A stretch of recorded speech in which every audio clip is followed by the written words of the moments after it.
오늘은 사도행전 17장 28절에서 30절 말씀으로 하나님의 말씀을 선포하겠습니다. 우리가 흔히 종교라고 얘기를 할 때 그 의미는 신앙을 의미합니다. 믿는 것이지요. 그러나 우리가 여기서 말하는 믿음을 얘기할 때는 인간 관계 속에서 서로 신뢰하는 그런 정도의 믿음은 아닐 것입니다. 특별히 성경에서 말하는 신앙이라고 하는 것은 내가 의지하는 대상을 전적으로 붙드는 것을 의미합니다. 그리고 그 대상을 내가 실제로 체험하고 또 체험을 통해서 결국은 내 삶을 올려드리는 것, 바로 이것이 신앙입니다. 그렇다면 이 신앙의 대상이 누구여야 할까? 인간이나 자연이나 어떤 피조물일 수가 없는 것이죠. 그것은 반드시 초월적인 존재, 신이어야 하는 것입니다. 사람들이 그러면 그 신을 어떻게 만나는가? 우리가 지난 시간에 모든 종교에는 세 가지의 공통 요소가 있다고 그랬습니다. 바로 그것은 첫 번째가 신전입니다. 제단. 두 번째가 제의, 예배이고 세 번째가 사제입니다. 그래서 이 세 가지를 통해서 사람들은 신을 만난다, 이렇게 생각을 했습니다. 바울은 이 세 가지 요소에다가 질문을 던지면서 세상에서 말하는 이런 종교와 기독교 신앙이 어떻게 다른지를 드러냈습니다. 그 세 가지 질문이 뭐였습니까? 첫 번째가 신전과 관련해서 하나님은 어디 계시는가? 그리고 제의, 곧 예배와 관련해서는 하나님은 어떤 분이신가? 그리고 사제, 이와 관련해서 하나님은 어떻게 만나는가? 이 질문을 통해서 기독교 신앙이 세상의 종교와 겉으로는, 형식적으로는 유사할 수 있지만 내용에 있어서는 근본적으로 다르다라는 것을 우리가 사도 바울의 말씀을 통해서, 그를 통해서 증거하시는 하나님의 말씀을 통해서 우리가 상고하였습니다. 특별히 지난 주간 설교 내용, 그 다음에 오늘 우리가 증거한 이 설교는 우리가 기독교 세계관적인 측면에서 또 기독교적인 가치관 측면에서 굉장히 중요한 그런 내용이라고 할 수가 있습니다. 여러분들이 더 깊이 상고하시고 또 듣지 못한 분들에게도 같이 나누게 하셔서 하나님의 말씀으로 잘 무장하는 그런 여러분 될 수 있기를 바라고요. 자, 이 말씀을 증거한 다음에 오늘 28절에서 바울이 우리는 그의 소생이라, 이런 표현을 하고 있습니다. 이게 무슨 뜻이냐면 여기서 그는 하나님을 가리키는 거예요. 바울이 의미하는 하나님. 그러므로 우리는 하나님의 자녀다, 그런 뜻 아니겠어요? 여기서 소생이라는 말은 원문에 보면은 후손이라는 뜻입니다. 그러니까 우리는 하나님의 후손이다, 그런 말이죠. 어떻게 해서 우리가 하나님의 후손이 되고 하나님의 자녀가 될 수 있는가? 바로 그것은 하나님께서 우리 인간을 창조하셨기 때문이고, 다시 말하면 창조하셨지만은 특별히 인간은 하나님의 형상을 따라서 창조했기 때문에 그렇습니다. 여러분, 우리가 아이가 부모를 이렇게 닮잖아요. 외모도 닮고 또 성격도 닮습니다. 우리가 유전적으로 닮은 것도 있지만은 함께 살다 보면 그 부모를 닮아가는 그런 부분도 있습니다.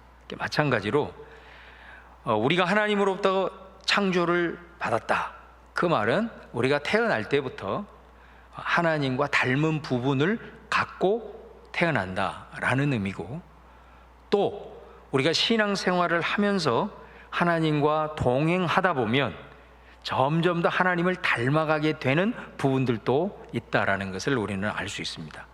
그래서 바울이 말한 우리는 하나님의 소생이다 라고 하는 이 말은 하나님께서 우리의 창조주가 되시고 우리는 하나님의 형상을 따라 지음을 받은 하나님의 자녀다라는 그런 의미입니다.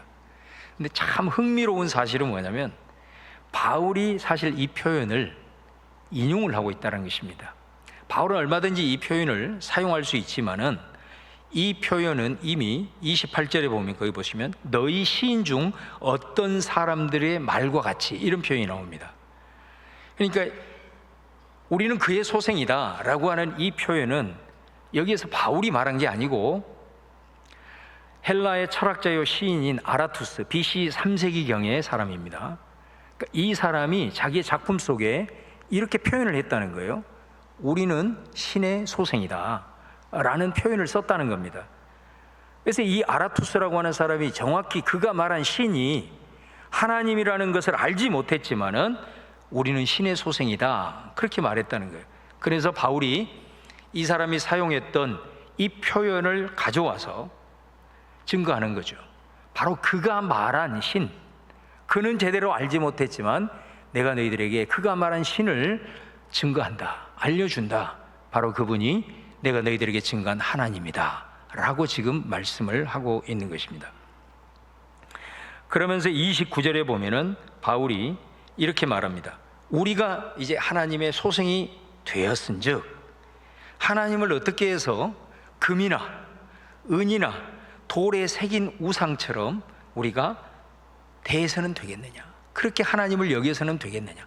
하나님이 창조주인데 어떻게 하나님이 창조한 피조물의 형상을 따라서 만들고 그렇게 섬길 수가 있겠느냐. 그거는 말이 안 된다라고 얘기를 하는 거죠.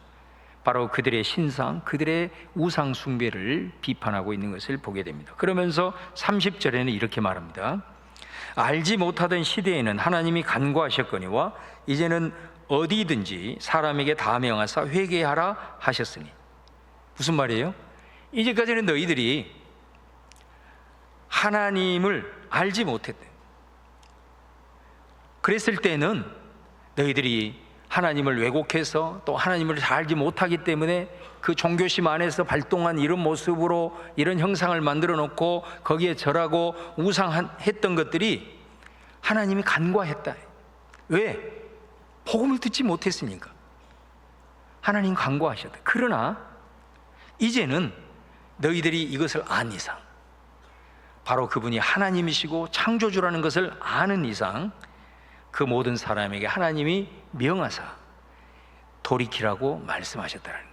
다시 말하면 이제는 이 모든 것들을 다 내려놓고 하나님만을 섬기는 신앙으로 돌이킬 것을 하나님께서 명령하셨다는 거예요. 이것을 알고도 돌이키지 않으면, 오늘 봉독하지 않았지만 31절에 가보시면 심판이 따른다라고 말씀을 하는 것입니다. 여러분, 그렇습니다. 진리라고 하는 것은 우리가 그냥 듣고 고개를 끄덕일 정도로 끝날 수는 없는 거죠. 진리라고 하는 것은 반드시 우리에게 결단을 요구하는 것입니다. 내 생각과 내 기준이 진리와 다를 때, 그럼 어떤 사람이 지혜로운 거냐? 바로 내 것을 내려놓고 그 진리를 붙드는 사람이 지혜로운 사람인 거죠. 하나님의 말씀은 절대 진리인 줄로 믿습니다. 그러므로 이 진리가 선포되어졌어요. 이제는 우리가 듣지 않았을 때는 내가 이런 우상도 섬기고 저런 것도 섬기는 것을 하나님이 듣지 못했기 때문에 그냥 간과하실 수 있지만, 복음을 듣는 이상, 하나님이 창조주고 유일한 신이라는 것을 이제 듣는 이상 이제는 안 된다라는 거예요. 하나님 앞에 돌이키고 참된 신이신 창조주 하나님을 섬기고 돌이켜야 한다. 그것을 강력하게 선포를 하고 있습니다. 왜냐하면 바로 이 문제는 우리가 하나님의 소생이다, 하나님의 자녀다, 그러므로 우리가 하나님을 온전히 섬겨야 된다는 것은 이 땅에서 우리가 살아가는 잠깐의 삶만이 아니라 영원의 문제를 결정하기 때문이다라는 겁니다. 그렇기 때문에 헛된 우상으로부터 너희들이 반드시 돌이켜야 된다라는 것을 바울은 강력하게 증거하고 있는 것이죠. 여러분, 인간은 하나님께로 와서 그리고 이 땅을 하나님으로 말미암아 살다가 결국은 하나님이 부르실 때 하나님 앞에 가는 존재인 줄로 믿습니다. 여러분, 우리가 이 믿음을 굳건하게 붙들고 특별히 바울처럼 아직도 알지 못하고 헛된 우상과 가치를 쫓아가는 이들에게 바로 이 복음의 말씀을 증거해서 그들을 돌이키게 해야 되는 것입니다.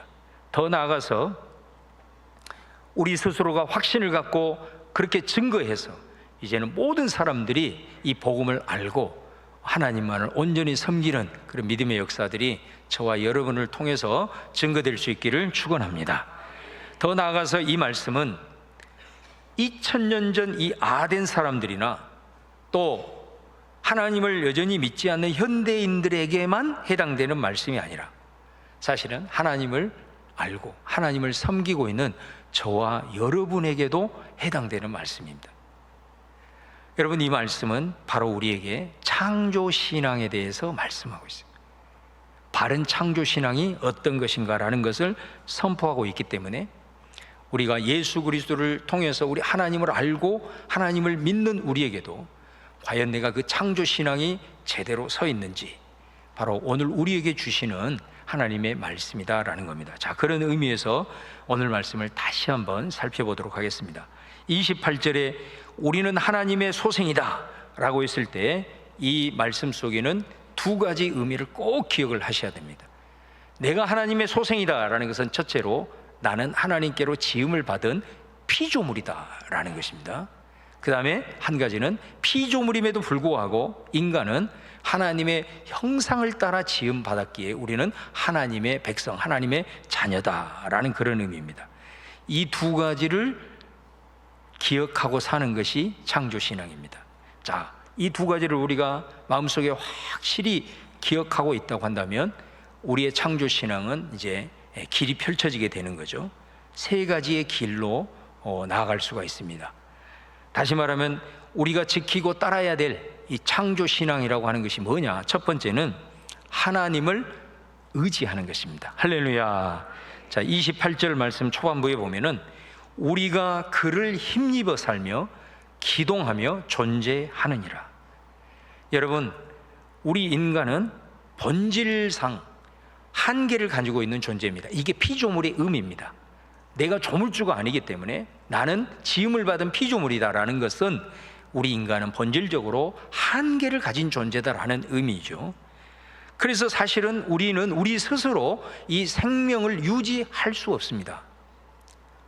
내가 내 생명을 지키고 내 생명을 유지할 수 있다라고 생각을 하지만은 그거는 자기 생각이고 오늘 밤이라도 하나님이 부르시면 우리는 모든 것을 내려놓고 이 땅을 떠나야 되는 것이 우리 인간이라고 하는 것입니다. 그래서 우리가 이 땅에 와서 우리가 언제 이 땅을 떠날지는 아는 사람은 아무도 없는 거예요. 그 말은 무슨 말이냐? 내 생명을 내가 주장할 수 없다라는 거예요. 그래서 우리는 본질적으로 우리를 창조하신 하나님을 의지해야만 하는 것입니다. 그래서 오늘 본문에도 우리는 하나님을 힘입어 살고 하나님을 힘입어 움직이고 하나님을 힘입어 존재한다 이렇게 말씀하고, 이 말을 한마디로 하면 우리는 하나님을 의지하면서 살아가야 된다. 세상은 뭐라고 얘기합니까? 세상은 인간은 위대한 존재다, 스스로 모든 것을 창조해낼 수 있고 모든 것을 발전시킬 수 있다. 그러면서 하나님을 믿는 사람들은 얼마나 약하면, 얼마나 부족하고 모자라면 저렇게 신을 섬기고 저렇게 하나님을 믿는다고 난리를 치는지 모르겠다, 이렇게 비판을 합니다. 그런데 여러분, 우리가 조그만 철이 들고 이 세상을 살다 보면 우리 모두는 내 스스로의 힘으로는 극복할 수 없는 인간의 한계 앞에 직면할 때가 있을 겁니다. 그럴 때 자기를 의지했던 자들은 그 상황을 자기 힘으로는 넘어설 수 없는 거예요. 그 상황이 되면 자포자기하는 겁니다. 그리고 체념하게 되는 겁니다. 그렇게 자기의 힘을 의지하고 자기를 의지했던 자들이 한계 앞에 딱 직면하게 되면 될 대로 되라 그러면서 사주팔자를 의지하는 운명론에 사로잡혀서 빠진 사람이 얼마나 많습니까? 이게 인간입니다. 그러나 하나님을 믿고 하나님을 의지하는 사람은 바로 이 순간 확실히 달라집니다. 겉으로 봤을 때는, 세상 사람들이 봤을 때는 정말로 나약한 것 같고 의지도 약한 것 같지만은 인간의 한계 앞에 직면했을 때 하나님을 의지하고 섬기는 사람은 그때 강해지는 것입니다. 할렐루야. 왜? 나는 부족하고 나는 어차피 한계를 가지고 있는 존재이지만은 나는 이 문제를 극복할 수 없을지라도 하나님, 나를 지으신 우리 하나님께서 나와 함께 하시기에 나는 반드시 이 상황을 넘어설 수 있고 일어날 수 있다. 할렐루야. 내가 지금 원하는 방식으로 되지 않는다 할지라도 하나님은 반드시 나를 그분이 원하시는 대로 새로운 길을 여시고 새로운 인생을 열어주실 것이다 라고 하는 확고한 이 믿음이 있기 때문에 그는 그 순간 속에서 넘어지거나 체념하지 않고 든든하게 일어서서 그 믿음대로 하나님께서 새로운 창조의 역사를 이루어 가시는 것이죠. 그래서 이 창조신앙이라고 하는 것은 내가 피조물이라고 하는 사실을 알고 내 절대 홀로 서거나 살 수 있다고 자만하지 아니하고 나는 본질적으로 하나님을 의지하도록 세팅되었구나, 하나님을 의지하도록 설계되어서 이 땅에 보내어졌구나 라는 것을 인정하고 하나님을 의지하는 줄로 믿습니다. 그래서 사도 우리 다윗처럼 내가 사망의 음침한 골짜기를 다닐지라도 해를 두려워하지 않을 것은 주님께서 나와 함께 하심이라. 죽음의 골짜기에 이르러서도 당당하게 그 상황 속에서 이렇게 외칠 수 있는 것은 하나님을 의지하는 자의 고백인 줄로 믿습니다. 그렇다면 여러분, 하나님을 의지한다는 것이 무엇일까요? 사실은 이 말만 보면 너무나도 막연할 수가 있는 거죠. 하나님을 의지하는 것은 다른 것이 아니라 기도인 줄로 믿습니다. 기도는 하나님을 의지하는 분명한 표식이기 때문에 그렇습니다. 우리는 내 생명을 내가 주장할 수 없고 내일 일도 알 수 없기에 우리는 하루하루 하나님으로부터는 생명을 공급받아야 생명의 역사를 쓰면서 살아갈 수가 있는 거잖아요. 바로 기도는 하나님의 생명이 우리 안에 흘러 들어오는 통로인 줄로 믿습니다. 호흡이 끊어지면 생명이 멈추듯이 기도라고 하는 영적인 호흡이 끊어지게 되면 점점 더 우리들의 삶은 메말라 갈 수밖에 없는 이유가 바로 여기에 있는 것입니다. 사랑하는 성도님들, 하나님의 피조물로서 지음을 받은 여러분의 기도 생활은 어떻습니까? 기도하는 만큼 우리는 하나님을 의지하는 것입니다. 하나님은 항상 그래서 기도하는 사람을 주목하는 거예요. 그래서 여러분, 기도하는 사람을 이길 사람은 아무도 없어요. 왜냐하면 하나님은 자기를 의지하는 자를 시편 112편에 보면은 나를 경외하는 것으로 인식하시기 때문입니다. 의지한다는 게 뭐죠? 하나님께 기도하는 거거든요. 그래서 하나님은 늘 기도하는 사람을 주목하시고, 그리고 성경에서 기도와 관련된 가장 중요한 원리가 뭡니까? 하나님은 기도하는 자들을 통해서 일하시는 것입니다. 하나님이 우리를 보면서 하나님의 동력자다라고 하는 것이, 우리가 무슨 하나님과 동등되어서 무슨 일들을 해나갈 수 있기 때문에 동력자라고 얘기한 것이 아니고, 바로 성도들의 기도를 통해서 하나님은 일을 하시는 거예요. 하나님의 거룩한 역사를 이루기 위해서는 때로는 강권에서 기도자들을 일으키시고, 아니면 기도하는 공동체를 통해서 역사를 이루어 가시고, 기도하는 사람을 통해서 그분의 뜻을 펼쳐가는 거예요. 기도하는 사람을 이길 자가 없고 기도하는 공동체를 이길 공동체가 없다는 이 원리를 꼭 기억하시고, 창조신앙의 첫 번째 원리, 하나님을 의지하는 믿음들 되시기를 축원합니다. 두 번째는 하나님만을 유일한 신으로 섬겨야 합니다. 이게 창조신앙의 두 번째입니다. 29절 말씀해 보시면 하나님을 금이나 은이나 돌에 새긴 것처럼 여기지 말라, 이렇게 말씀하죠. 세상에는 신들이라고 불리는 것들이 많이 있습니다. 그러나 만왕의 왕이시오 만주의 주님이신 하나님 앞에서는 다 우상일 뿐입니다. 사실 여러분, 우상이라고 하는 것은 다 허상입니다. 우상은 인간이 필요해서 만든 것이기 때문에 그렇습니다. 그러므로 참된 신은 오직 우리 하나님 한 분뿐임을 꼭 기억하고 고백하시기를 축원합니다. 그 말은 하나님만이 절대자라는 거예요. 그래서 우리가 하나님의 말씀만이 절대적인 진리라고 하는 이유가 하나님만이 절대자이기 때문에 그렇습니다. 그 어떤 것도 하나님과 비교될 수 없고 하나님보다 우선이 될 수 없다. 바로 이것이 창조 신앙입니다. 우리가 살다 보면은 하나님이 아닌 것들이 내 삶에 절대적인 영향을 끼칠 때가 있습니다. 바로 그것이 우상입니다. 우상이란 어떤 눈에 보이는 어떤 신상 앞에 절하는 것만이 아니고, 보이지 않는 것이라 할지라도 내 마음에 절대적인 자리를 틀고 영향력을 행사하는 그 모든 것이 다 우상입니다. 그렇다면 하나님만을 우상으로 신으로 섬긴다는 것이 무엇을 의미하는 것일까요? 바로 그것은 하나님만이 나에게 절대자가 되시고 다른 모든 것들은 다 상대적인 것이다. 이렇게 고백하는 것이 창조신앙이다라는 것입니다. 예를 들어서 우리가 종종 이런 말을 하잖아요. 나는 이것 없으면 못 살아. 거기에서 말하는 이것이 우상입니다. 나는 돈이 없으면 못 살아. 그렇다면 그 사람에게는 이미 돈이 우상이 되는 거죠. 창조신앙은 뭐라고 고백하냐? 나는 돈이 중요하다고 생각해. 돈이 중요하지 않게 생각하는 사람이 세상에 어디가 있어요? 다 중요하죠. 그러나 나는 돈이 조금 없어도 살 수 있지만 나는 하나님이 없으면 못 살아. 이게 창조신앙입니다. 나는 자식이 없이는 못 살아. 그 사람에게는 이미 자식이 그의 삶에 절대적인 의미를 두는 우상이 되어버린 거죠. 자식이 중요하지 않는 게 아니죠. 자식은 우리에게 너무나 소중한 보물입니다. 그러나 창조신앙은 이렇게 고백하는 겁니다. 자식은 중요해.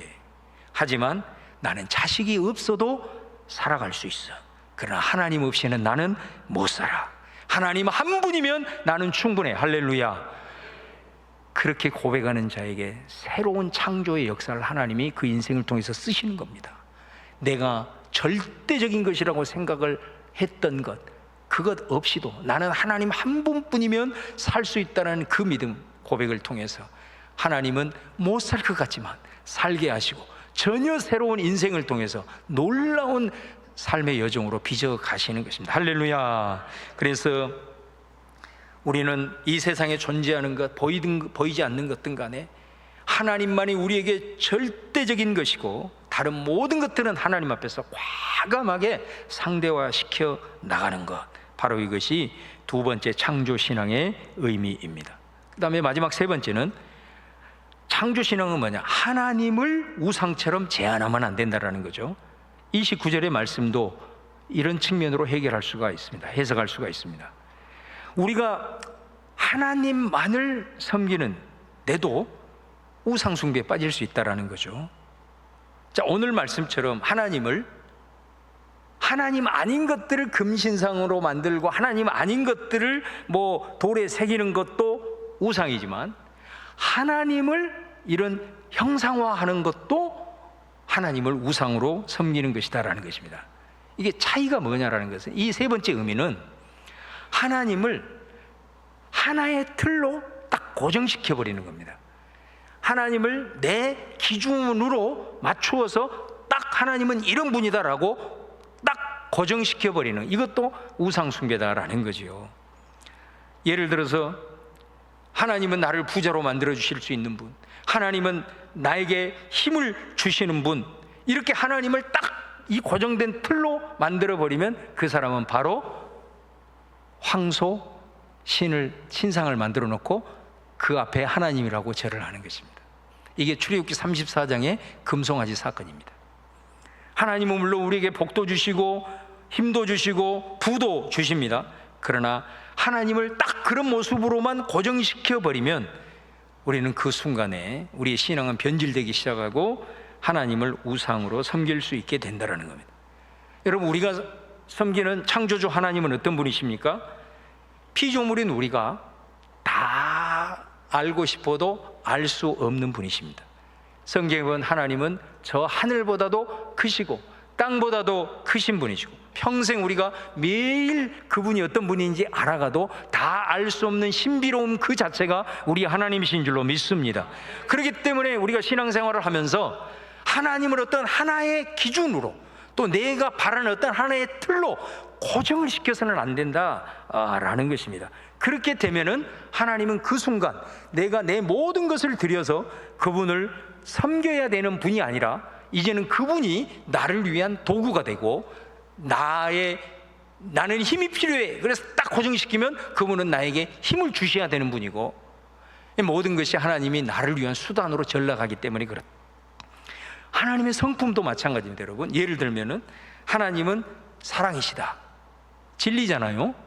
그러나 하나님은 사랑이시다 라고 그것으로만 딱 하나님을 고정시켜 버리면 어떤 일이 일어나냐?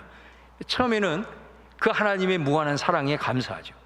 내가 연약한 가운데 빠져도 하나님 앞에 돌이키기만 하면 나를 받아주시고 용서해 주시는 그 하나님의 은혜에 감사하고 찬양하고 그 은혜에 몸둘 바를 모르는 거죠.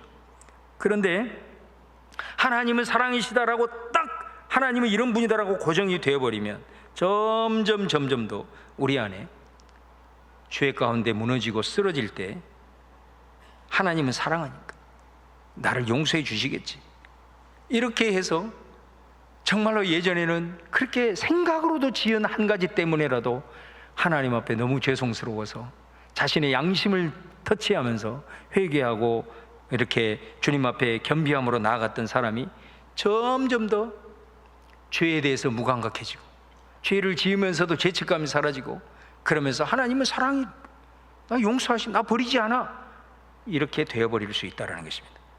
여러분, 하나님은 사랑이시지만 또 여러분, 하나님은 공의의 하나님이신 줄로 믿습니다. 그러니까 사랑이라는 틀로 고정을 시키면 안 된다는 거예요. 왜? 하나님은 공의의 하나님이시로서 죄에 대해서는 또 철저하신 분이거든요. 그렇기 때문에 하나님을 한 가지로 고정시키게 되면 우리가 이런 신앙적인 오류에 빠지게 될 수 있다. 반대로, 자, 하나님은 공의의 하나님이시다, 진리잖아요. 근데 이것으로 딱 고정을 시켜가지고 신앙생활을 하게 되면 처음에는 하나님이 정의의 하나님이니까 정의를 추구하면서 살아가는 거예요. 판단력도 강직하게 정말로 옳은 것을 추구하면서 살아가요. 그런데 그렇게 살아가 사람들이, 와, 정말 저 사람은 정의의 사도구나, 저렇게 바른 길을 저렇게 걸어가고 정의를 위해서 투쟁하나, 이렇게 조금만 칭찬을 해주면 어느 순간에는 자기가 그냥 마치 정의의 칼을 휘두르는 절대적인 사람인 것처럼 착각하게 되고 사람들을 정죄하기 시작하게 된다. 그 사람의 신앙과 그 사람의 인격 속에는 따뜻함이 사라지는 거예요. 용서가 없어지는 거예요. 신앙이 변질되기 시작하는 거죠. 하나님은 공의의 하나님이시지만 하나님을 우리를 불쌍히 여기시고 우리에게 인자함을 베푸시는 하나님이기에, 여러분, 우리가 강직한 정의를 추구함에도 불구하고 사람들을 따뜻하게 품을 수 있는 바로 그런 사람이 돼야 될 줄로 믿습니다. 그러니까 창조신앙은 이렇게 하나님을 어느 한 가지로 고정하는 것을 단호히 거부한다는, 그것이 하나님을 우상으로 섬길 수 있는 요소가 되기 때문에 그런. 또 내가 어떤 과거에 하나님을 체험을 했는데 그 체험이 너무 강력한 거예요. 그래서 하나님은 이런 분이다 라고 딱 고정이 되어버리면 어떻습니까? 그 이후에 어떤 상황을 만나더라도 그때 경험했던 그 하나님만을 붙들고 살아가는 거예요. 여러분, 그런 분들을 저는 많이 봐요. 그런 분들은 신앙이 5년이 지나 10년이 지나잖아요. 늘 시험에 빠지는 걸 보여요. 우리들의 상황이 얼마나 다양한 상황입니까? 시대가 얼마나 바뀝니까? 그럴 때 내가 이런 상황에 처해 있는데 과거에 내가 경험했던 그 하나님을 고정시켜가지고 그 하나님만 찾게 되면 답이 안 나오는 거죠. 그러니까 하나님 왜 이러냐고, 왜 나를 안 만나주냐고, 왜 이 문제를 해결하지 않냐고, 이렇게 되는 겁니다. 그러나 하나님은 그 경험했던 하나님도 내 하나님이에요. 끊임없는 상황 속에서 성경에 나와 있는 수많은 그 하나님의 성품과 속성과 하나님의 일하심을 끊임없이 우리가 알아감을 통해서 하나님은 오늘 이 순간에도 이렇게 다가오시고 저 순간에도 저렇게 다가오셔야 여러분의 신앙이 능력 있는 신앙이 된다, 이 말이에요. 그렇기 때문에 우리가 하나님을 하나의 틀로 고정하는 것을 가지고 5년 10년 울거먹지 말고 하나님을 끊임없이 알아가기를 바랍니다. 특별히 하나님은 자기를 우리에게 보여주기 위해서 우리 모든 사람이 다 알 수 있도록 성경 말씀을 통해서 주셨습니다. 성경 말씀을 통해서 하나님이 이런 하나님이구나, 이런 일을 행하셨구나 부지런히 알아가게 될 때에 하나님의 말씀인 성경은 성령의 감동이에요. 우리가 하나님의 말씀을 대하면 성령이 나를 감동하게 되는 거예요.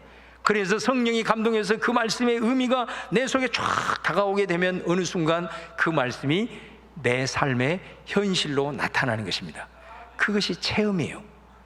여러분, 그래서 하나님의 말씀을 통해서 하나님을 끊임없이 알아가야 그 말씀이 어느 순간 나에게 가장 필요한 때에 하나님은 그 모습으로 다가오시고 그렇게 역사하시는 줄로 믿습니다.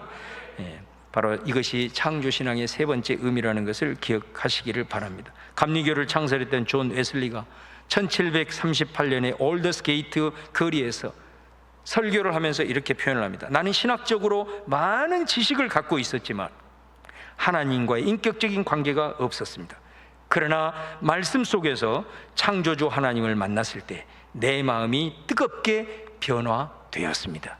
여러분, 이것이 존 웨슬리의 회심 사건이라고 합니다. 웨슬리가 예수님을 믿지 않는 게 아니었어요.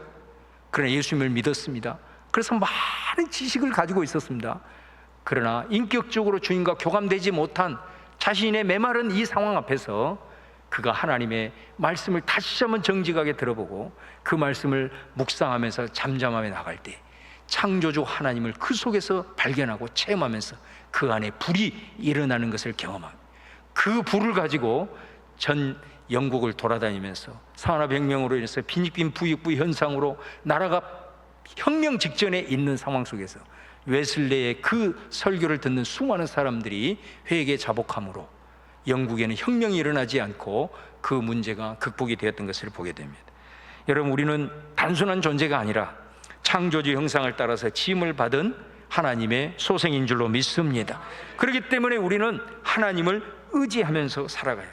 그리고 하나님을 절대적인 분으로 섬기면서 하나님 아닌 모든 것들을 끊임없이 내 안에서 상대화시키는 이 싸우는 작업을 하는 것이 신앙이에요. 그리고 그분을 우상처럼 제한하지 않고 그러기 위해서 끊임없이 주님을 알아가는, 그럴 때에 진짜 창조의 신앙, 다시 말하면 여러분들의 삶에 새로운 삶이 펼쳐지게 될 줄로 믿습니다. 창조적인 역사가 나타날 줄로 믿습니다. 그런 우리 성도님들 다 되시기를 주님의 이름으로 축원을 드립니다.